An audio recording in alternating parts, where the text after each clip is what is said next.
Hello and welcome to my podcast, Up Your Total Glow, your podcast for your body, mind, and soul to support, guide, and empower you to uncover the most glowing, feel good, healthiest version of you. I am super excited that you're here because if you ask me, there's nothing that looks and feels better. Today I have another super special guest for you. Today I'm speaking with Ashley DiPadua. And Ashley is such a light and inspiration. I have so much respect for this beautiful, amazing woman. Ashley shares her story, which is one of not giving up, one of strength and one of determination. Ashley struggled for many years with disordered eating in a very severe form, and there were a few times in this journey where Ashley actually was very close to death.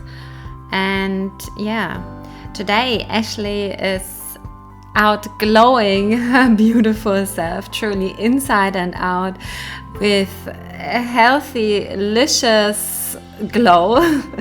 And she is happily married and is the mother of her beautiful 8-month-old son. And I do feel that disordered eating is something that is very common in one form or the other in our society. And I consider my own eating patterns in my early 20s as a form of disordered eating. And there was definitely, I know for myself, not much self-love involved in trying to be the perfect me. And I feel that maybe with sharing this podcast and talking about this subject, that we can, Ashley and I, can help you to develop or find a more loving relationship with yourself, with your body, and with food. Okay, without further ado, here she is. Hello and welcome, beautiful Ashley. I am super excited that you are here with us today, and I have to say, you are amazing because it is 7 a.m. at your end. And you are a mom and a working mom, and you even make time for us. And I think this is absolutely wonderful. Thank you so much. I so appreciate it. Oh, thank you for having me. How are you this morning? And let's jump into the first question. I am super excited to hear, what did you have for breakfast? I actually have not had breakfast yet because it's very early. Yeah. I had coffee, but I will be having breakfast as soon as we're done. That shows how much effort you're putting into this. Thank you so much. Oh, no problem. I'm probably going to have a smoothie though, with some protein in it and fruit, and I'm not sure, maybe some sort of like nut butter or something in it as well. Oh, yum. That sounds totally like my kind of stuff. Tell me if you get too hungry. We can also pause it and you quickly have breakfast and we continue at another time. We all understand, okay? Oh, no problem. Okay, Ashley, tell us about your journey with health and well-being. So I always kind of had, even growing up as a little kid, I had a lot of issues around my body and feeling good about myself. And I would say probably from a very young age, probably elementary school age, I started kind of hearing a voice in my head saying, like, if you were just a little thinner, people would like you more. Or if you were just a little prettier, people would like you more. And I kind of carried that throughout my life into my teenage years and into my early 20s, when it really ramped up and got really bad. And that's kind of when I had issues with anorexia. And I also had issues with kind of just being an over the top perfectionist in terms of diet, exercise. I really struggled to kind of let myself kind of enjoy life.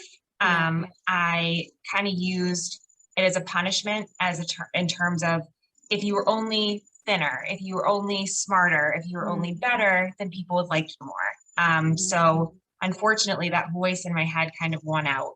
And I got very, very sick in my early 20s. I was hospitalized twice for anorexia.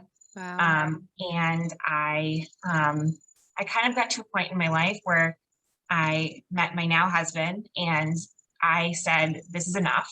I need to get better. I can't live like this. I can't continue to have my life kind of be all about being this perfect thing that doesn't even exist. Exactly. Yes. That's the sad thing about it, that perfectionism isn't even something that exists. It's not real. It's just moments on Instagram or some social media, but it's definitely not reality. Oh, wow. Wow. That sounds like a big journey. Yep. It was. Yeah. And I think the thing that really kind of pushed me to get to a more healthy lifestyle and really kind of recover was seeing how much I was missing out on. Yeah. It was a point in my life where I couldn't walk from my bedroom to the kitchen without having to sit down because I was so out of breath, and my heart was pounding through my chest, and I was still trying to exercise through all of that too. So I kind of just wanted to be better for myself, but also for my family and for my now husband and my friends, because it was no fun to be around me. And as much as I was striving to be this really perfect, everybody likes me because I'm perfect, I was miserable to be around because there were so many restrictions that I had around my life.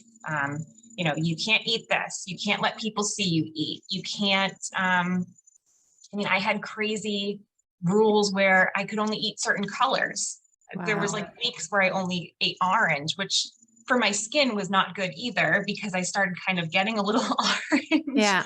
But I just created all of these crazy rules in my head that it didn't allow me to live my life.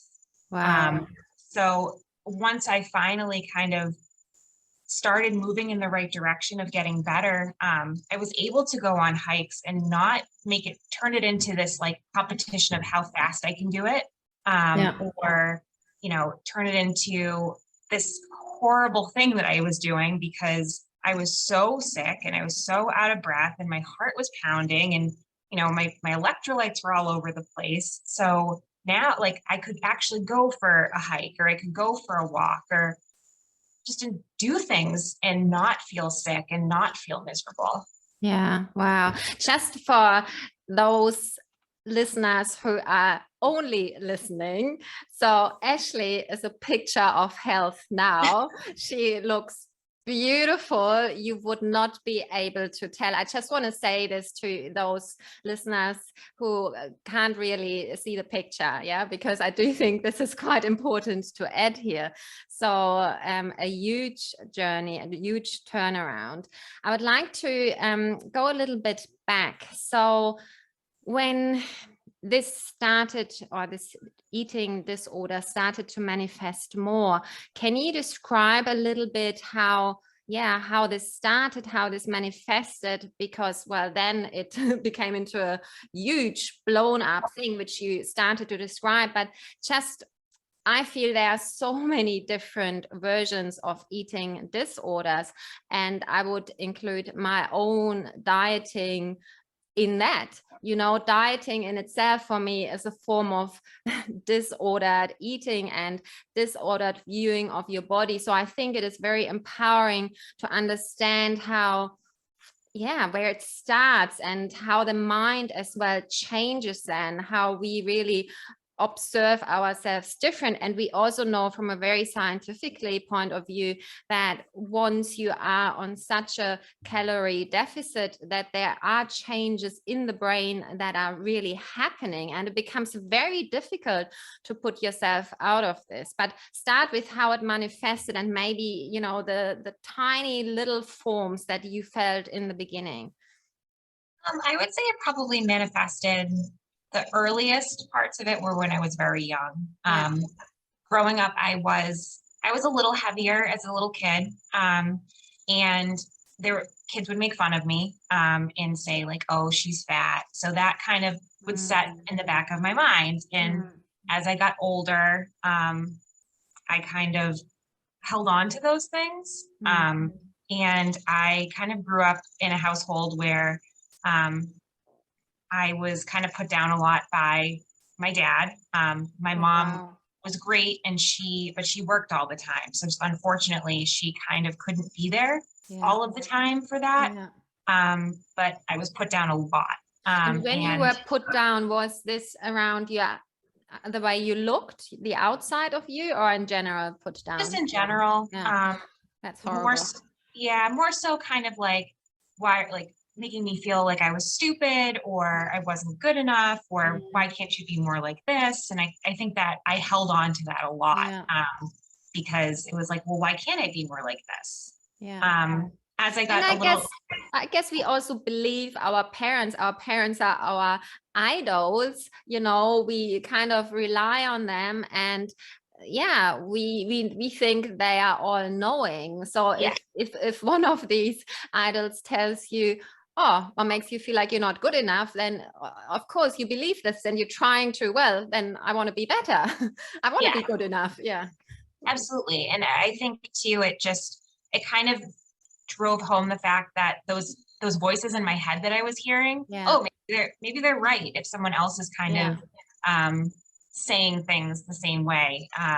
So I kind of had that in the back of my mind for a long time. And as I got kind of older, I would say probably late teens, early 20s, I started really focusing in on, I'm not good enough. I need to lose weight. I need to get thinner. I had a boyfriend at the time who told me that if I was thinner, I would be prettier.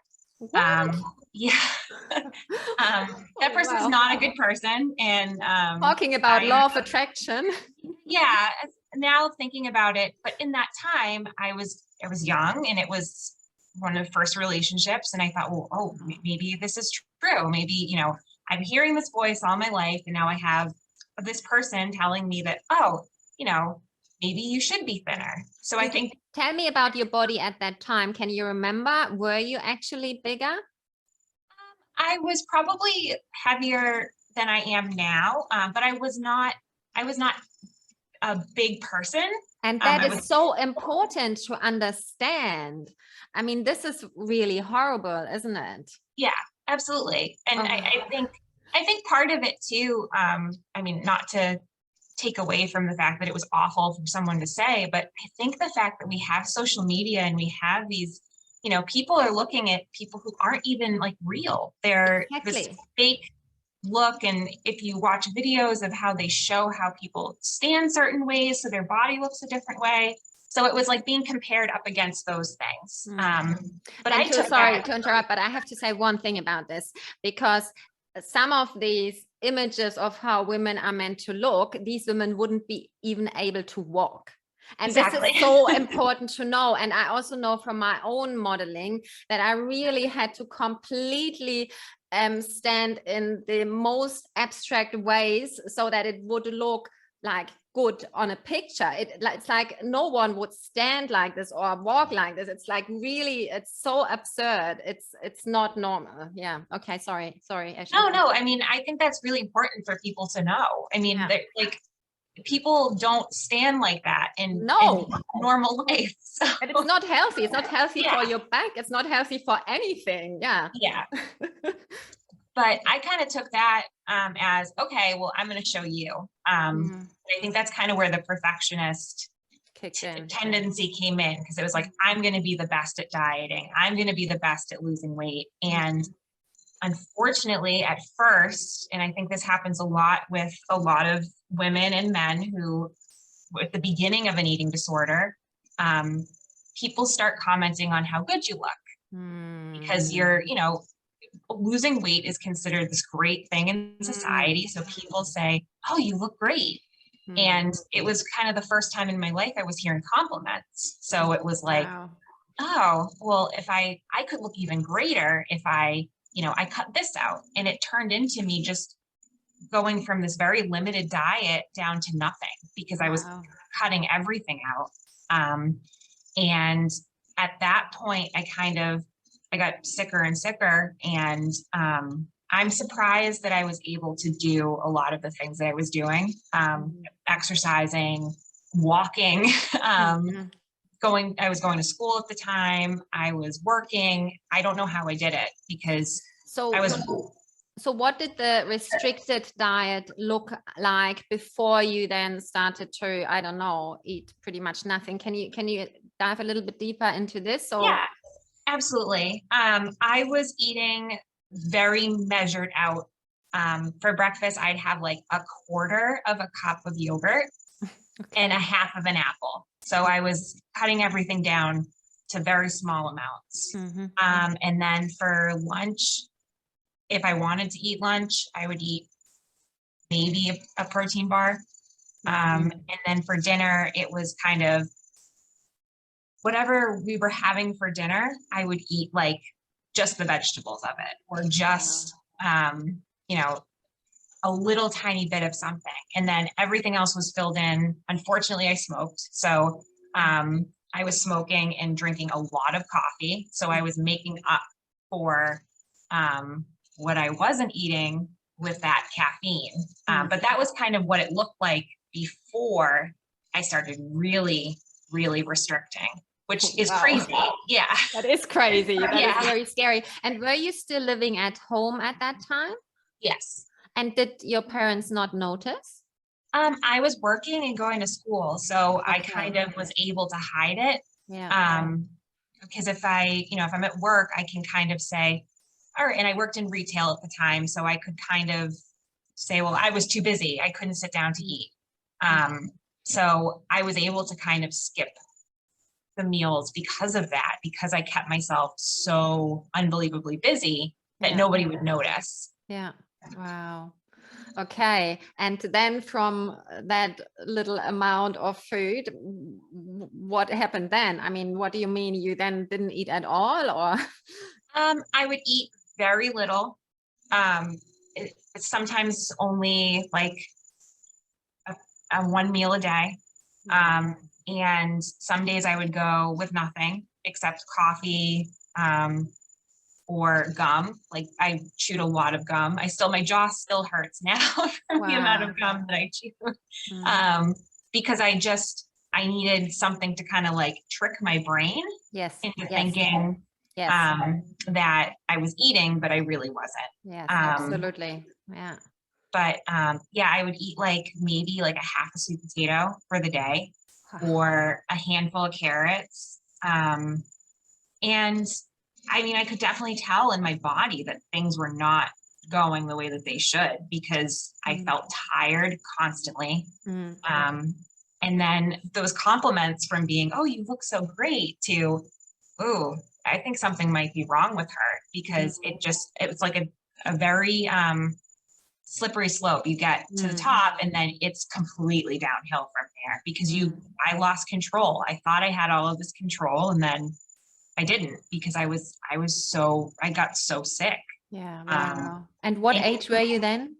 I was in my early 20s. So like 21, 22, probably, is when it really ramped up.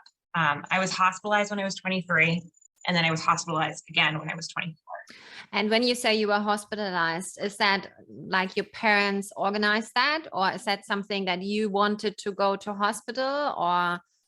Unfortunately, because I was so sick, my brain still saw something completely different than what I really looked like. Yeah. I guess for context, I'm 5'7" and I weighed 85 pounds. Oh my goodness. Yeah. So I was very, very sick. And I think the first time that I went to the hospital, what kind of caused that is I was on the floor in my house because of my heart, like I felt like I couldn't breathe. My heart was pounding out of my chest, and my mom brought me to the emergency room, and they basically said, like, she needs to go to a treatment facility. And I fought them because I said, everyone's going to laugh at me there. They're going to think I'm huge. They're going to think, why is this girl here?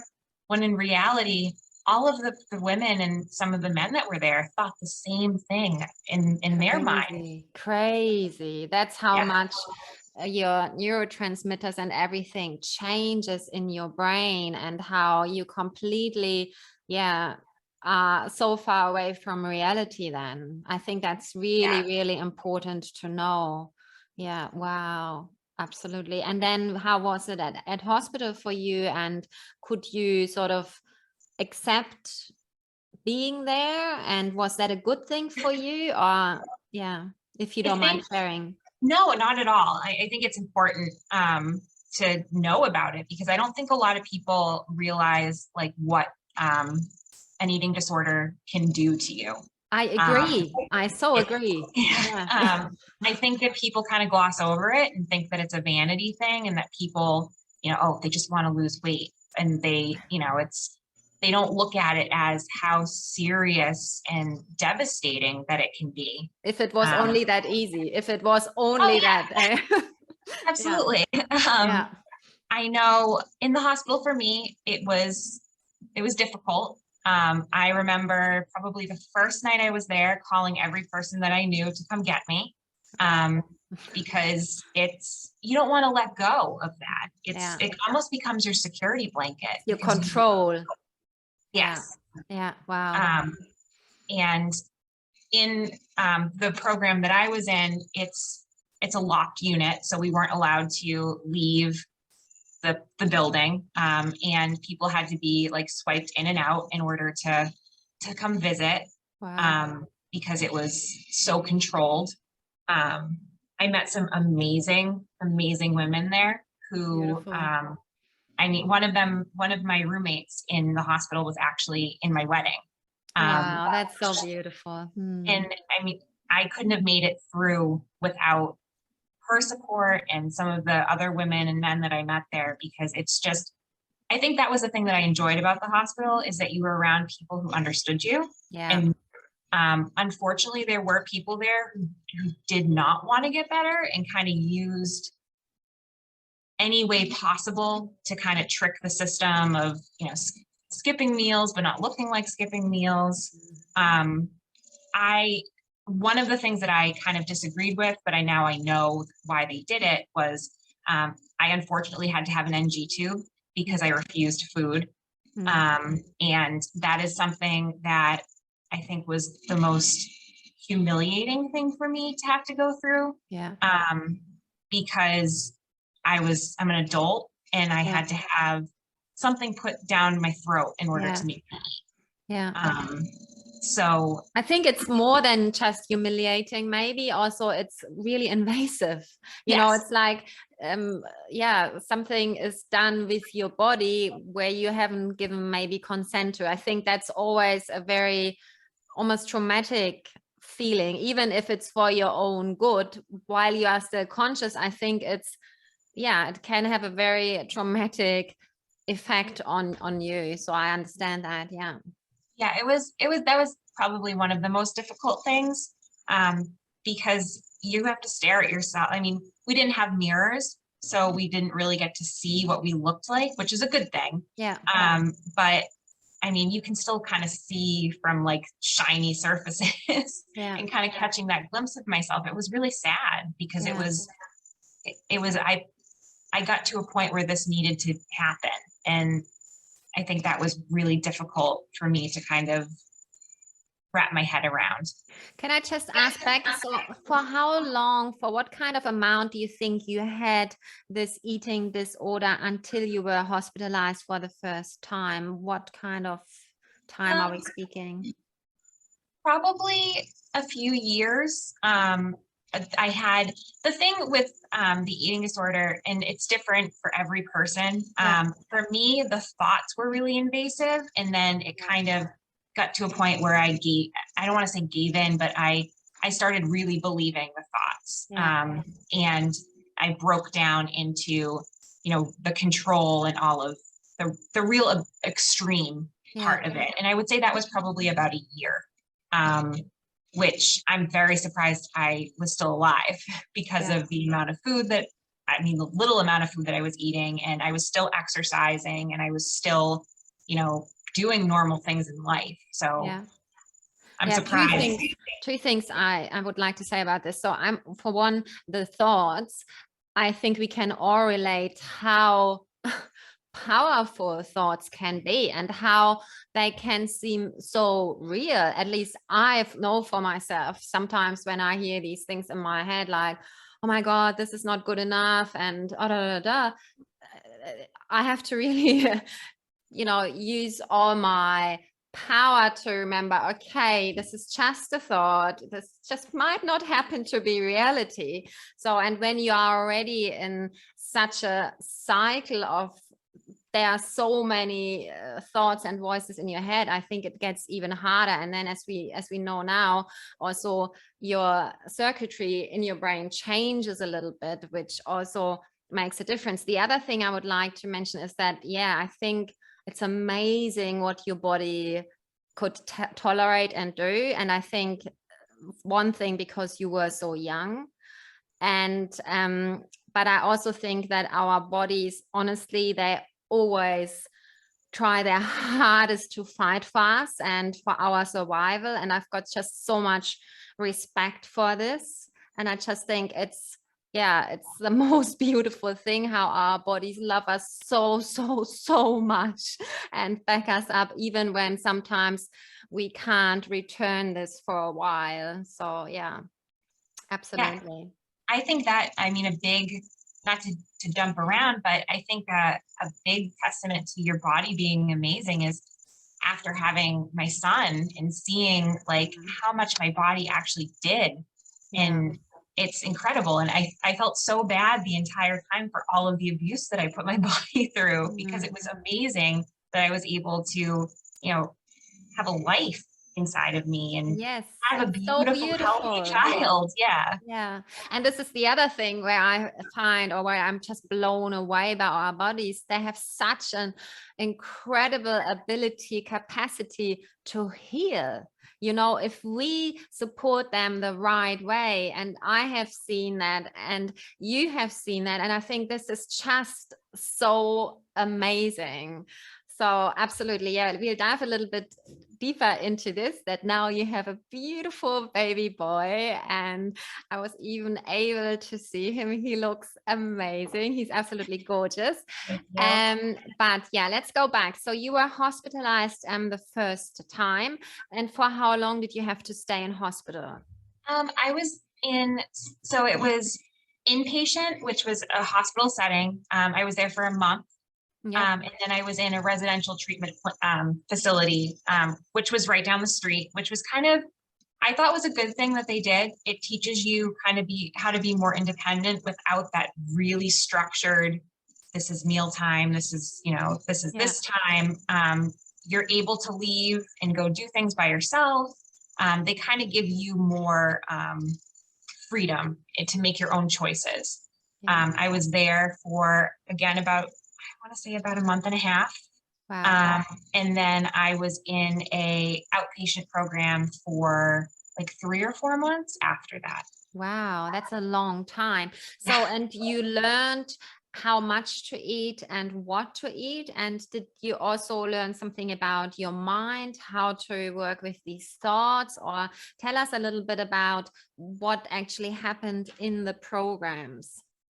I think in the inpatient program, in the hospital, the locked unit, you really are it's survival mode. They want to get you to a place where you are healthy enough to kind of be on your own and do things yourself. So every day kind of started, we had to wake up at a certain time, and you had to get weighed. Which we didn't see. It was blind. So they would put a thing over it so you wouldn't be able to see, which was good. They would take your blood pressure from sitting to standing. And unfortunately, I had a lot of issues with going from sitting to standing with my heart. I was very orthostatic because of the kind of up and down of eating so poorly and doing the things that I was doing to my body, it put a lot of stress on my heart. Smoking and Yeah. Yeah. So then we would be able to kind of have some free time before our first meal of the day, which was kind of tailored. You met with a nutritionist and it was tailored around what you needed. So it was based in exchanges. So say you'd have two protein exchanges. So you could have it all measured out to certain things. Like one exchange might be an egg, or one exchange might be a yogurt. And they kind of tailored it around what they believed you needed for that day. So we'd have breakfast, and then we'd have group times or art therapy, but there was a lot of downtime, which I didn't find very helpful because it was kind of, you were alone in your thoughts. And because I was so accustomed to being so controlled, I didn't even realize when I was doing it that it was wrong, but I was writing down everything that I ate, and I could still kind of remember calorie counts. So I was writing that down next to it. And it was like, I wasn't really allowing myself to kind of get better because I was still in that structured mindset of, oh God, I had this much and this equals this. And it wasn't a good thing. And then we'd have a snack in between. So it kind of measured out to you'd have 3 main meals. You'd have your breakfast, lunch, and dinner. And then you'd have 3 snacks in between. So you'd have a snack between breakfast and lunch and dinner, and then dinner and your bedtime meds. And then you'd go to sleep. Yeah. And did you enjoy the meals? No. No, because it was very forced upon, and I wasn't in a mindset yet where I was looking at food as like a good thing. I was looking at it as punishment. Like, why are they making me eat this? Why do I have to have this? This is too much food. So unfortunately I didn't. And they didn't work around to help you embrace food in a different way, or yes, no. That's one thing I think that they should have. I think that there should be. So true, yes. I think that's the most important thing around it all, to understand, what has happened, where, why did this all derive so much, what's going on, and then step by step having a look at, but what does really nurture your body, and how can you change this? How can you really make yourself thrive? What does your body thrive on, etc. I think that's very, very, very important. That was definitely something that was tough, because we did have nutrition classes, which would teach you like very basic. This is what a carbohydrate does for your body. This is what a protein does for your body. But it was not like, it wasn't helpful, because it was kind of, you were thrown into, this is what you need to eat, and you have to eat all of it. That was another thing. You were timed. It was a timed amount that you could eat. And if you didn't finish a certain percentage of your meal, you'd have to be supplemented with nutritional drinks. So like a Boost or an Ensure. So it was it almost was weird, because it turned it even like eating even more into a punishment, because it was like, if you don't finish, then we're going to add more on top of it. So it was kind of counterintuitive, because you didn't really learn anything. You were being punished for not eating, and then you were punishing yourself for eating. So it didn't make much sense. Tricky, very tricky. And was there help around working on your thoughts on these kind of things? We did have, we were all assigned like a caseworker, a physician, and a nutritionist. So the caseworker would kind of be like the person you would talk to. But unfortunately, because there were so many people, and I think this is a huge testament to why it's so important for people to know about eating disorders and to get help, is because it was so out of control that there were not enough beds for the amount of people that needed help. So it was kind of these caseworkers were running from person to person to try to help them and not really being able to sit down and have a real conversation with them because they were worried about the next person that they had to talk That's to. crazy. That's crazy. That's like the real pandemic, is it? Sounds like it. Oh my goodness. Yeah. Wow. And you mentioned that it took quite a long time, the whole program after program to finish. So after all these months, how could you go back into normal life? How did this work for you? Because I'm guessing your job wasn't there anymore, or I don't know. No, I unfortunately I had to quit my job.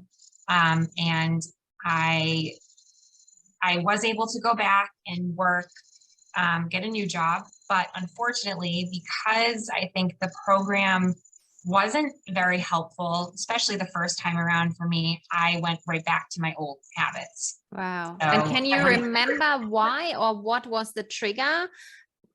Then I think it was just, I kind of looked at myself one day and was like, I was like, what did I do to myself? I used to be so much better. I should, and I think it was the old eating voice. disorder. Yeah. Just kind of fighting back, saying, oh, you know that I'm helpful. So let me back into your life. And we also know that those patterns that have, created a circuit of themselves in your brain, that it's really difficult to override them. It's like, your brain is used to this and clings on to this because this feels safe. So it really is not easy to sort of go from, okay, I now have sort of learned this is maybe not so good for me, to also then act like this totally, completely, and in a self-loving way on top of it. I think that's a huge jump. Yeah, it definitely, I think that became such a habit of being how I was before I went into treatment too. And the treatment, it wasn't based on like individual people and how they would react to different things. It was kind of like a one size fits all, and which we know doesn't work.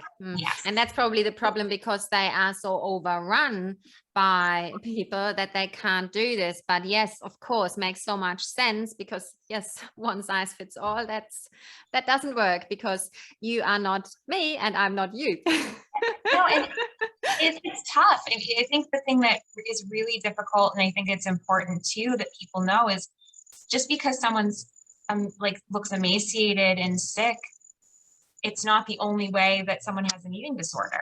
Absolutely. And I met a lot of people in the hospital who had all sorts of different types of eating disorders. Absolutely. And their measurement of getting better was BMI. And that is not a good measurement of getting better, because if you're a person who struggles from a binge eating disorder, you're not going to be on the BMI scale, or you're not going to, it's such a outdated look at health. Absolutely. I agree, because muscle mass is also so much heavier. So you could be, perfectly fine, super strong and toned, and be not in the perfect BMI, maybe even too heavy, but super healthy. Or the other way around, you could be perfectly fitting in the BMI, but have a lot of skinny fat and not being healthy at all. So yeah, I think it's very tricky with the BMI. Yeah. And a lot of people were kind of taken out of the program who really still needed that help, because their BMI was at a point where, insurance said, no, this is how much we're going to cover, and now you have to leave because there's another person who's going to take your spot. That's hard. Yeah, it was tough. It was tough to see that. But I think it's important that people know that eating disorders are not just anorexia. It's not just bulimia. There is so much more to it, and it so doesn't many just gray zones. Oh yeah, and like you said, you can't always tell or see. You might look perfectly healthy And yeah, you're not. Yeah, I agree. And I think too, a lot of people think that eating disorders are just teenage girls, and it's not. Mm. It's women, it's men, it's young people, it's elderly people. I had a woman in my program who was in her 70s. Oh, So wow. I mean, it's Wow. not just, you know, Yeah. just adolescent girls. It's all over the board. And I think people, they don't think of that. And they think that, you have to only, which also becomes a problem because people think you only have to be super, super, super skinny and unhealthy looking. But really, like you said, there's people who look very healthy, but could be really struggling with it. Yeah. Yeah, that's such an important point. Yeah, thank you for sharing this. So what happened then? So you went back into your eating disorder, and what does this look like? So what was your day looking like? It was just back to the way it had been before. Mm. I think that I went at it a little bit stronger. Okay, wow. And I really started kind of getting worse and worse. I think the second time that I went to the hospital, it was worse Wow. because I kind of pushed myself, like that perfectionist thinking. I really pushed myself to a very, very unhealthy point. Wow. And it just, it wasn't, it wasn't healthy, obviously, Yeah. but it also was not good for my brain. I mean, Yeah. I had learned somewhat what I should be doing, and I did the complete opposite. And Mhm. I think that the thoughts got worse as I got sicker and sicker. Yeah. And I again had to go to the emergency room, and I was put back into the hospital, and I was there for about the same amount of time. But Wow. the second time that I was there, I kind of said to myself, like, I can't do this anymore. And I really should really, really try harder to get to a better point. Mm. And I I did. And then when I left, I think that those thoughts became really overwhelming again. Mm. And I kind of started going right back down that road. Was there Um, something that you did to work on your thoughts, or not then? I mean, you um, said,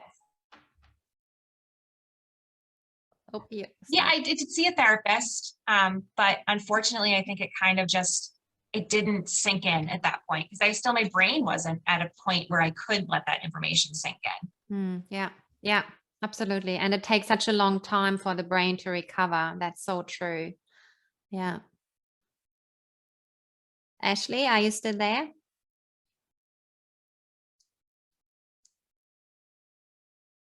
I've lost you, Ashley.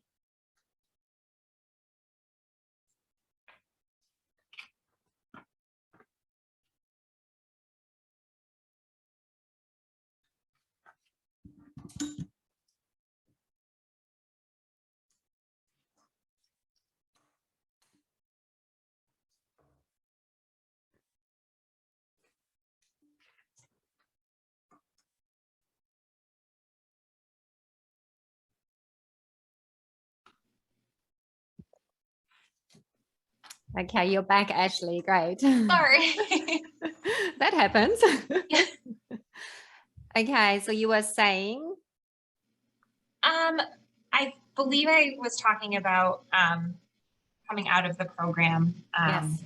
and kind of not being able to kind of allow like my brain to heal. Yeah. So I was seeing a therapist, but again, I don't think I was in the right mindset. Yeah. My brain was still sick. It still Yeah. thought I think that it takes so long to recover.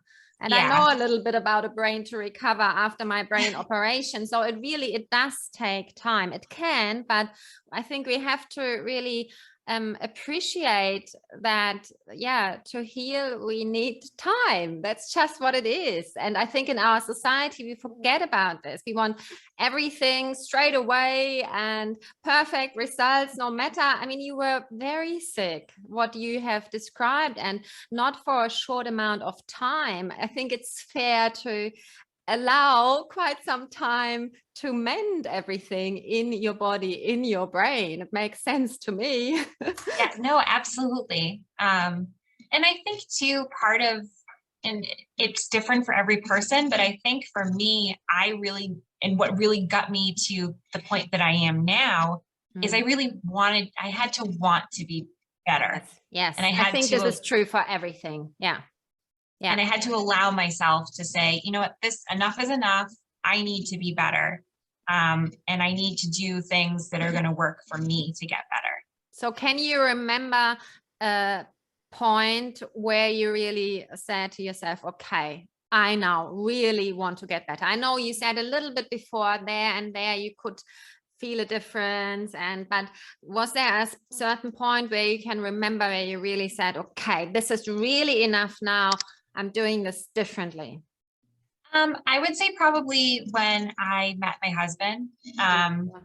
He is a very active person and likes to do things, likes to be outside. And when I was so sick and so unhealthy, I couldn't do a lot of those things. And if he wanted to go to the beach, I had all of these excuses of why I couldn't go. Because, I didn't want people to see me. But I made up these things in my mind to kind of make it seem more like, I think I kind of tricked myself into thinking those things. To kind of tell him like, oh no, I don't feel good today, or I can't do this. And it was really affecting our relationship. It was affecting us being able to do things together. And I think it really kind of set in when he got disappointed that we couldn't do things and we couldn't, really be a couple because there were so many restrictions that I had in my brain and on my body that I couldn't do. So I think that was a big turning point for me, was realizing that if I want to have a healthy life and do things and get married and have kids and travel, I have to be healthy. And I find this so fascinating because I get to see it all the time in one form or the other, that it's so hard to really start doing it just for ourselves. But when there is someone else involved whom we truly love, it's somehow easier to start doing it. So for you, it was your husband.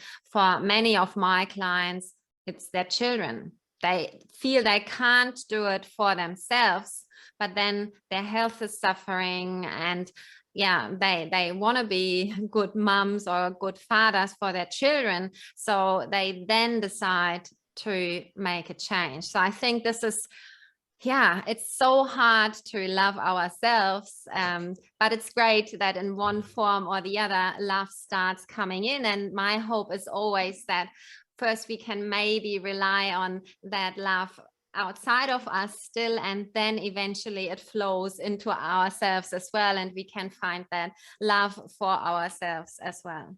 Oh, absolutely. I think that was a big thing for me, as being treated kindly by someone too who really cared, and that helped a lot. And he also struggles with mental health issues, and I think we really became a very big support system for each other. Oh, that is so beautiful. And does it also mean that you could understand each other better because you were both having struggles with your mental health? Or I think so. Or do you think there was more acceptance somehow? I think it was a little bit of both. I think that we both kind of went into it not knowing too much about the other person's struggle. my husband has bipolar disorder, and I didn't know very much about it. Yeah. And he didn't know very much about eating disorders. Yeah. So, and I guess you don't date and say, oh, by the way, I've got the worst eating disorder and I'm bipolar. I mean, maybe, I guess you sort of are honest with each other, but what this really means, you don't want to totally unpack because you want to be with the other person. Yeah. Well, it's funny you say that, because when me and him first started dating, he said, I have to tell you something. And I'm like, okay. It's like, well, I have bipolar disorder. And because I had issues with my mental health, I was like, okay. Yeah. It's not something you have to be, but he thought it was something that you had to tell people. Yeah. I know, because I've spoken to him as well, and he said that to me. But yeah, beautiful. I just love that story. It's just such a beautiful love story. And for me, it's all about love. Ich hoffe, ihr hattet genauso viel Spaß wie ich mit diesem Interview. Ich habe euch nicht zu viel versprochen. Daniela ist ein absoluter Knaller. Und ja, ich hoffe, die Episode hat euch gefallen und bestärkt. Und ihr konntet da ganz viel für euch rausziehen. Wenn euch die Episode gefallen hat, dann würde ich mich unheimlich freuen, wenn ihr mir eine 5-Sterne-Bewertung auf Apple Podcasts hinterlasst, mir auf Spotify und Apple Podcasts followt oder mich auch an einen Freund oder eine Freundin weiterempfiehlt. Ich weiß, dass du geboren bist, um dein bestes Leben zu leben, um dich unglaublich in deinem schönen Körper, deinem brillanten Geist und deiner unendlichen Seele zu fühlen. Ich glaube an dich. Ich bin dein größter Cheerleader. Keep glowing. Much love. You can go to a different place, get away from your surroundings, but food is always going to be there, no matter where you are, who you're with. Food is such a big part of society. And you can't survive without food. No. So I kind of had to look at it as medicine at first. Yeah, I love that. I think that's a very, very good step in between. Yeah, and I think that it helps people at first who are struggling rationalize it, which once you get to a point where your brain is healthy and your body is healthy, you don't have to rationalize it anymore. You can look at it more as, I'm eating this because it's good for me and I enjoy it. Not I need to eat this because if I don't, then I'm going to get sick. Yeah. But yeah, I think that was a big thing too for me, is at first kind of looking at it that way and going forward that way. Yeah. And how long do you think this journey took you from where you really decided, okay, I want to get better now, to being really better? I would say probably about, it was, the decision to make it was probably a few years in the making. Yeah. But really ramping up and getting better, I would say probably about 2 years. I put in a lot of hard work to get to a point where I felt better. I was healthier. We were able to do more active things. And I was able to look at activity and exercise in a way where it's good for me. It's not a weight loss tool. It's not a punishment. It's, I'm exercising because I enjoy it. I'm not exercising because it's the aesthetics of it or to lose weight. Yes. So can you describe the difference of your exercise routine way back then, when you were doing it to punish yourself, to beating your body up to lose weight, and an exercise routine that you did then, or which you do now? Because I know that you love moving your body, which is something that we have very much in common, and is something so beautiful if done in a nourishing, nurturing, loving way. Yeah. Before, I would go to the gym like 2 times a day and just do cardio, like straight cardio, for like an hour at a time, which is not good for anybody, because you're not letting especially someone who's not eating properly, but you're not letting your body recover. You're just going and going and going. And as I got sicker, I kind of had to, in my mind, say, okay, and this was hard for me, but I had to kind of keep moving it down to be like, okay, just once a day now, because which is crazy, which is very, I look at it now and I'm like, how did I do that? But now I mean, me and my husband, we do a lot of like hiking, Beautiful. and I love just hiking.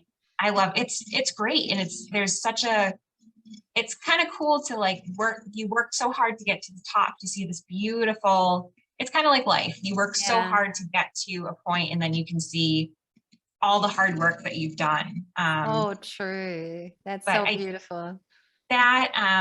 Yoga, I'm not very good at it, but I have tried, and I do like it. That is so funny. I have to say something about this, because so many people say to me, oh, I love yoga, but I'm not very good at it. And you know what? We are all good at yoga, or we are all not good at yoga. Yes, of course. People who are born in India are natural yogis. That's just how their bodies are made. But to be a good yogi, you just need a yoga mat and a body. So I would say if you have a yoga mat, or you don't even need a yoga mat, you can also do it just on the floor. If you have a floor and a body, you are a super good yogini. Okay. So just remember that. I'm going to think of that now when I do yoga.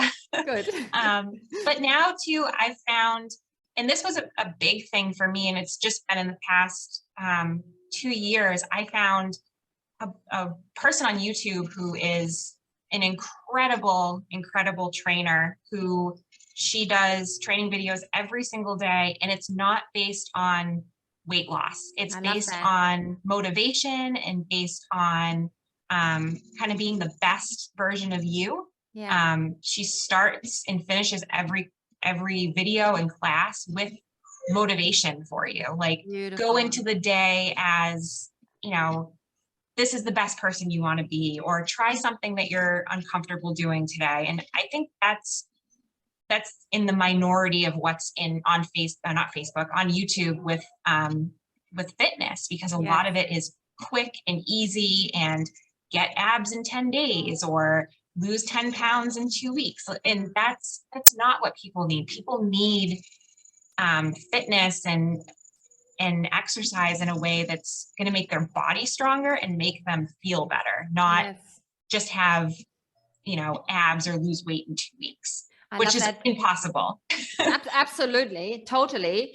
I love that. Would you mind sharing her name so that maybe my listeners can also look her up and do her workouts? And Oh, absolutely. It's Sydney Cummings. Okay. And her program is called Royal Change. And she's based out of the US, but she posts a video not every single morning, but she does 5 a.m. US time every morning. And then she does 2 days of rest. So beautiful. Then that in itself is great. Yeah. Yes, absolutely. And I think I love that. I always tell people about her. My husband makes fun of me because I'm always like, you got to do her stuff. He does some of her workouts too, because it's awesome. It's not pushy. It's not based on, you have to look a certain way. You have to be a certain fitness level. It's really inclusive for everyone.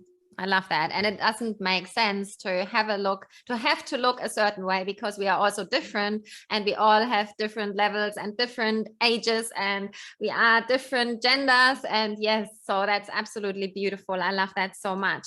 I would like to ask as well, so how is your heart health now? It's better. It's much better.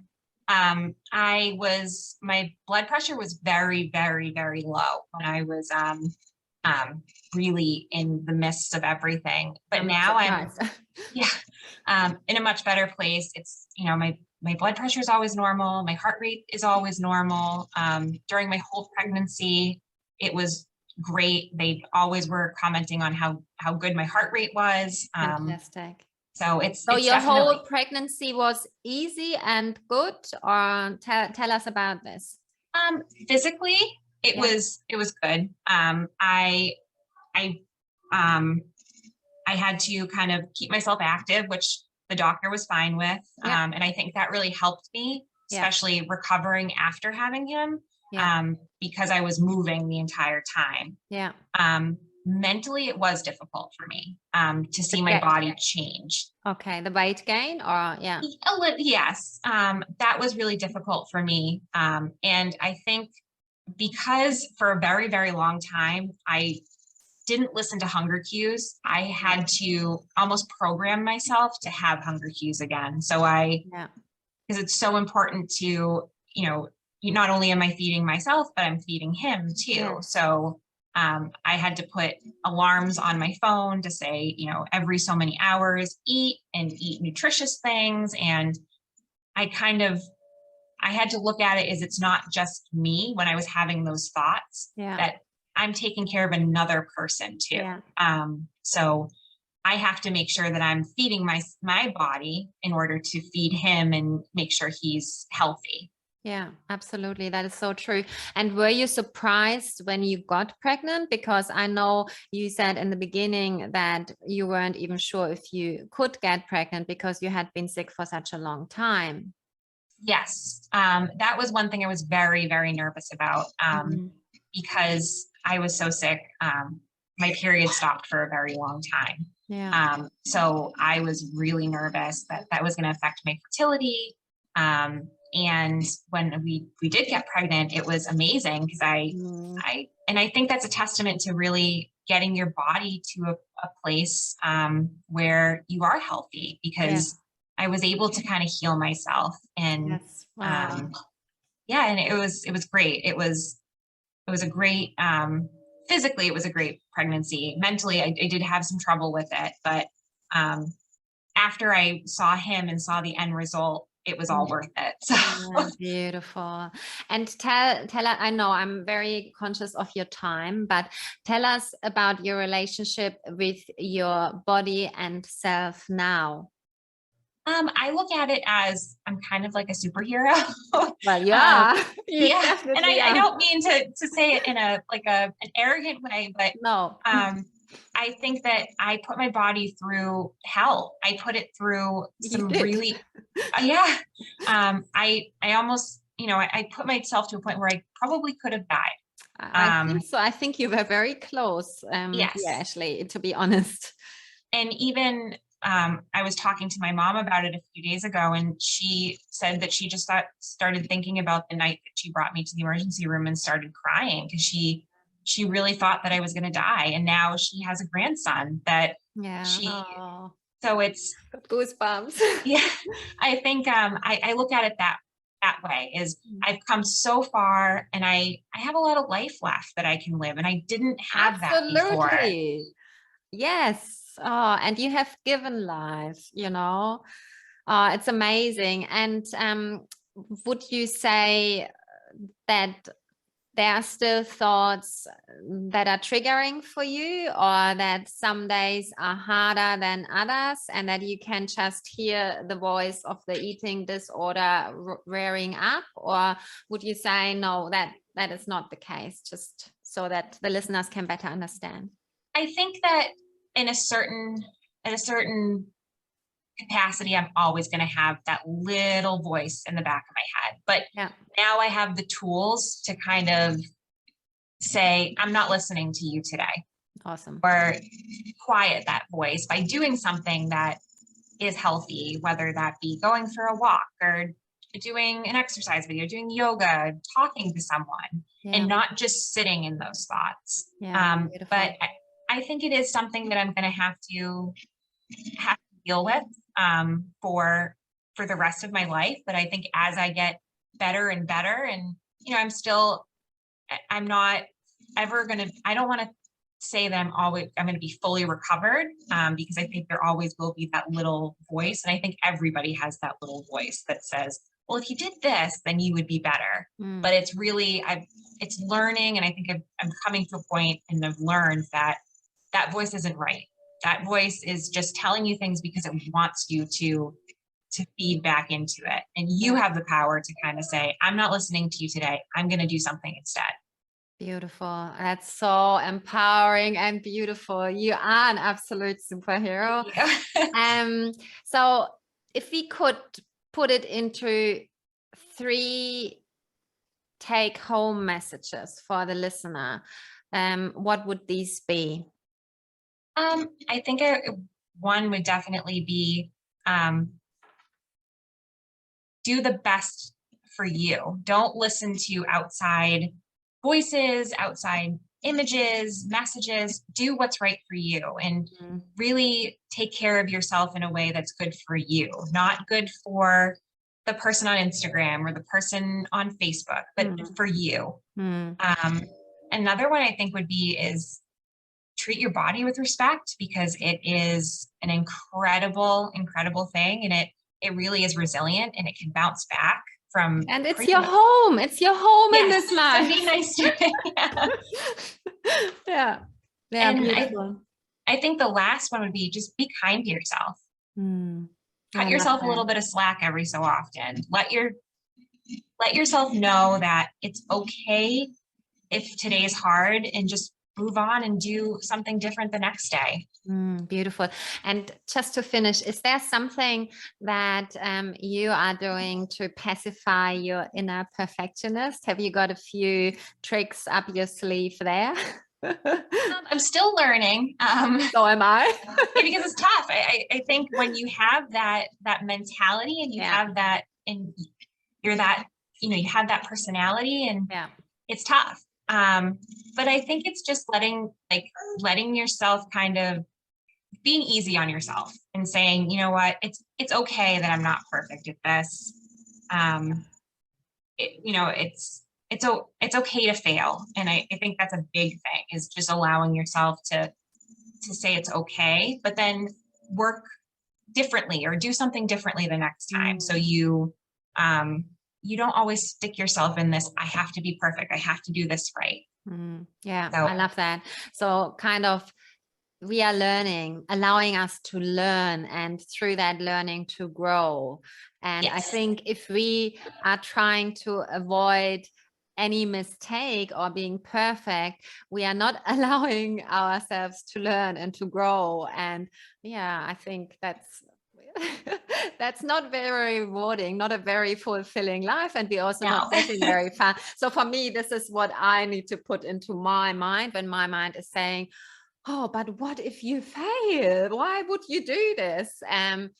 And so even with this podcast, doing it in English as well, not only in German, when I'm not a native English speaker, everyone might laugh at my accent. And what if I don't know what to say? So all these voices in my mind, but I would so miss out on so many meetings, so many amazing people, and not being able to, have my listeners meet all of you if I didn't do it anyway. And so if you want to laugh at me, then laugh at me, but I'm going to do it anyway.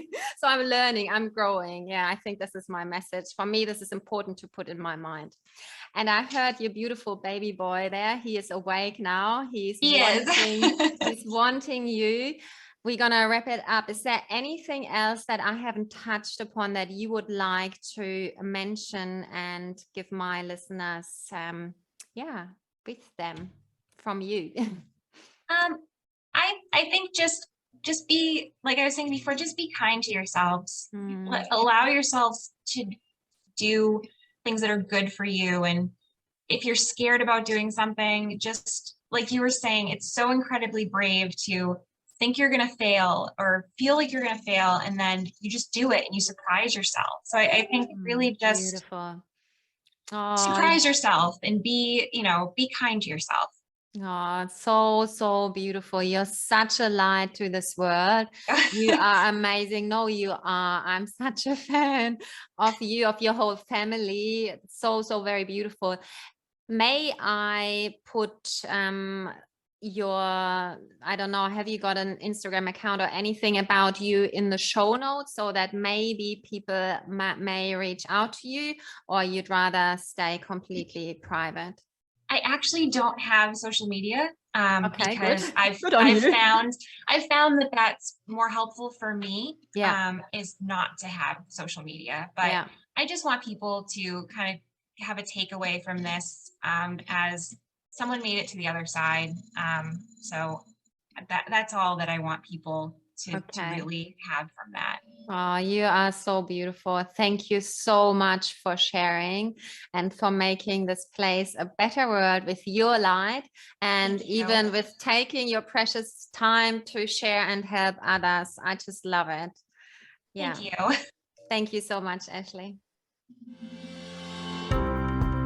I truly hope you enjoyed this episode as much as I did. I know I didn't promise you too much. Ashley is just beautiful.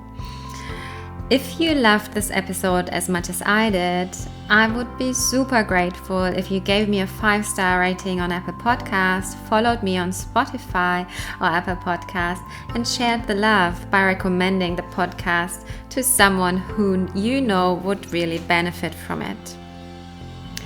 I know that you were born to live your best life and feel incredibly wonderful in your beautiful body, in your brilliant mind, and your boundless soul. So please make sure you do. I totally believe in you. I am your biggest cheerleader. Keep glowing. Much love.